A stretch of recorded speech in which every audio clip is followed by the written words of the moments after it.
Mes chers compatriotes, ce soir, c'est la dernière fois que je vous présente mes vœux comme président de la République. C'est pour moi un moment d'émotion et de gravité.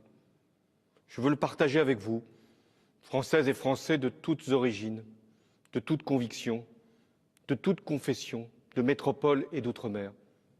Je veux d'abord vous parler de ce que vous avez enduré cette dernière année lorsque notre pays a été frappé par de terribles attentats. Celui de Nice, le 14 juillet dernier, mais aussi celui de Magnanville, de Saint-Étienne-du-Rouvray.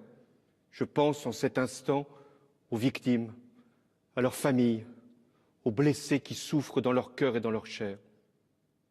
Je sais aussi l'inquiétude qui est toujours la vôtre face à cette menace terroriste qui ne faiblit pas, comme hélas en témoigne ce qui s'est produit à Berlin ces derniers jours. Il me revient donc, avec le gouvernement de Bernard Cazeneuve, d'assurer votre protection. J'y consacre tous les moyens nécessaires.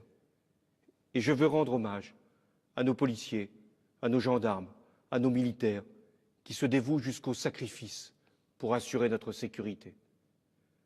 Face aux attaques, vous avez tenu bon. Les terroristes voulaient vous diviser, vous séparer, vous effrayer.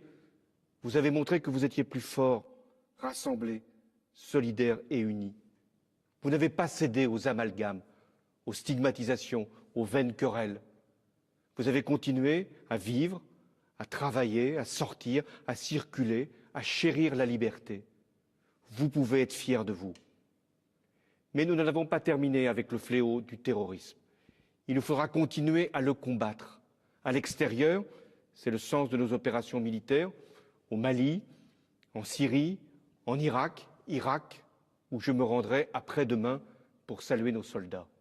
Le combattre aussi à l'intérieur, pour déjouer des attentats, mettre hors d'état de nuire les individus dangereux et prévenir la radicalisation djihadiste. Mais soyez certains d'une chose, que de cette lutte contre la barbarie, notre démocratie sortira victorieuse. Mes chers compatriotes, 5 années de présidence m'ont forgé une expérience que je veux vous livrer ce soir. La France est un pays admiré, attendu et même espéré partout dans le monde. C'est sans doute l'héritage de notre histoire, de notre langue, de notre culture, mais c'est surtout le respect qu'inspirent nos valeurs, notre mode de vie, notre attachement pour la liberté. C'est ce qui explique que lorsque nous sommes attaqués, le monde entier est à nos côtés. C'est ce qui donne du crédit à la parole de la France pour porter de grandes causes. Je pense à la lutte contre le réchauffement climatique. Rappelez-vous, c'est à Paris qu'un accord historique a été conclu. Vous en voyez avec les pics de pollution l'impérieuse nécessité surtout de le mettre en œuvre. Alors je vous l'affirme, la France ne laissera personne, ni aucun État, fût-il le plus grand, remettre en cause cet acquis majeur de la communauté internationale. Face aux puissances, les anciennes comme les nouvelles, la France doit réaffirmer son indépendance. Dans un environnement international plein d'incertitudes, avec un climat de guerre froide, peu de pays ont par leur défense, c'est-à-dire leur armée et leur politique étrangère, la capacité de décider souverainement. Nous l'avons. Et nous devons tout faire pour préserver cette liberté stratégique. Parce que la France a un rang et un message à défendre. Elle n'accepte pas les violations des droits humains les plus élémentaires, l'utilisation des armes chimiques, les massacres de populations civiles comme à Alep, les persécutions des minorités religieuses, la soumission de la femme. La France n'admet jamais le fait accompli, la mise en cause des frontières. Elle cherche partout, par le dialogue, des solutions, y compris au Proche et au Moyen-Orient. La France, elle se bat pour le développement de l'Afrique et la réduction des inégalités, car elle sait que là se situe le règlement des migrations. Voilà ce que signifie être français aujourd'hui. Et je voudrais que vous puissiez, là encore, en être fiers.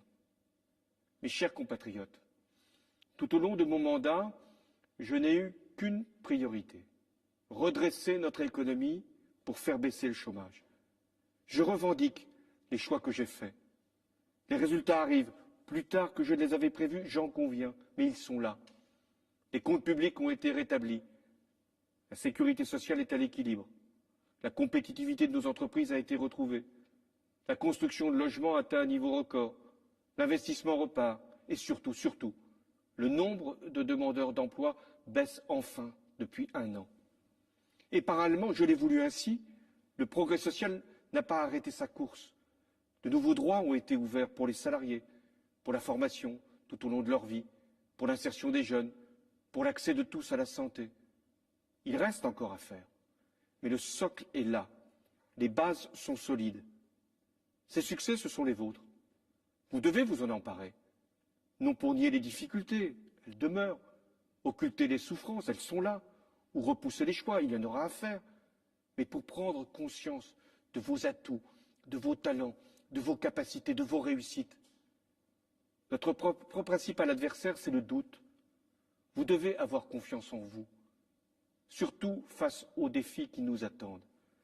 En cette fin d'année, ce que nous croyons acquis, parfois pour toujours, la démocratie, la liberté, les droits sociaux, l'Europe et même la paix, tout cela devient vulnérable, réversible. On l'a vu au Royaume-Uni avec le Brexit et aux États-Unis lors de l'élection du mois de novembre. On le voit sur notre continent à travers la montée des extrémismes. Il y a dans l'histoire des périodes où tout peut basculer. Nous en vivons une. Dans à peine 5 mois, vous aurez, mes chers compatriotes, à faire un choix. Il sera décisif pour la France. Il y va de son modèle social auquel vous êtes attachés, car il garantit l'égalité de tous face aux aléas de la vie, et notamment la santé. Il y va de ses services publics essentiels, et notamment l'école de la République, là où beaucoup se joue, et notamment pour la jeunesse, qui est notre espérance. Il y va aussi de la capacité de notre pays à saisir les grandes mutations que sont la révolution numérique et la transition énergétique, pour en faire des facteurs de croissance, de bien-être, d'emploi, et non des éléments supplémentaires de précarité et d'instabilité. Il y va enfin de nos valeurs. La France, elle est ouverte au monde, elle est européenne, elle est fraternelle. Comment imaginer notre pays recroquevillé derrière des murs, réduit à son seul marché intérieur, revenant à sa monnaie nationale, et en plus, discriminant ses enfants selon leurs origines? Mais ce ne serait plus la France. Voilà les enjeux majeurs. Les débats qui s'ouvrent les éclaireront. Mais dans ces circonstances, le rôle des forces et des personnalités politiques est immense. Elles doivent être à la hauteur de la situation, faire preuve de lucidité, éviter de brutaliser la société, et puis aussi écarter la dispersion pour certaines de nos forces politiques qui entraîneraient d'ailleurs leur élimination. Mais c'est vous, quoi qu'il arrive, qui aurez le dernier mot. C'est pourquoi votre responsabilité est aussi grande. Et la France compte sur vous. Pour ma part, jusqu'au dernier jour de mon mandat, je serai pleinement à ma tâche pour servir notre pays. Agir pour la France, se battre pour la justice et le progrès, c'est l'engagement de toute ma vie. Je n'y renoncerai jamais. J'ai partagé avec vous des épreuves et des souffrances, mais aussi des joies et des bonheurs. J'ai eu l'immense fierté d'avoir été à la tête d'un peuple debout, fidèle à lui-même et à sa vocation universelle. C'est un lien indéfectible qui nous unit et que rien n'altérera. C'est fort de cette conviction que je vous adresse du fond du cœur mes vœux les plus chaleureux pour cette nouvelle année. Vive la République, vive la France.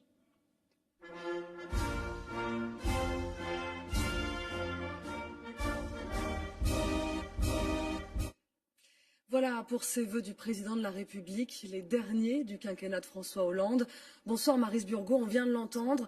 Les vœux du président étaient teintés de gravité dans un contexte d'instabilité internationale qu'il a tenu à souligner. Oui, Leïla, on retiendra d'abord cette phrase prononcée par le chef de l'État. Il y a des moments historiques où tout peut basculer et là, on y est. Alors, de quoi parle-t-il? De quel danger? Eh bien, de la montée des populismes et de l'extrémisme partout dans le monde et plus particulièrement en France avec le Front National. Vous aurez le dernier mot, dit-il aux Français quand il évoque l'élection présidentielle de mai prochain. Lui ne sera pas candidat, mais il profite de ses vœux pour dire que rien n'est acquis, même dans une démocratie comme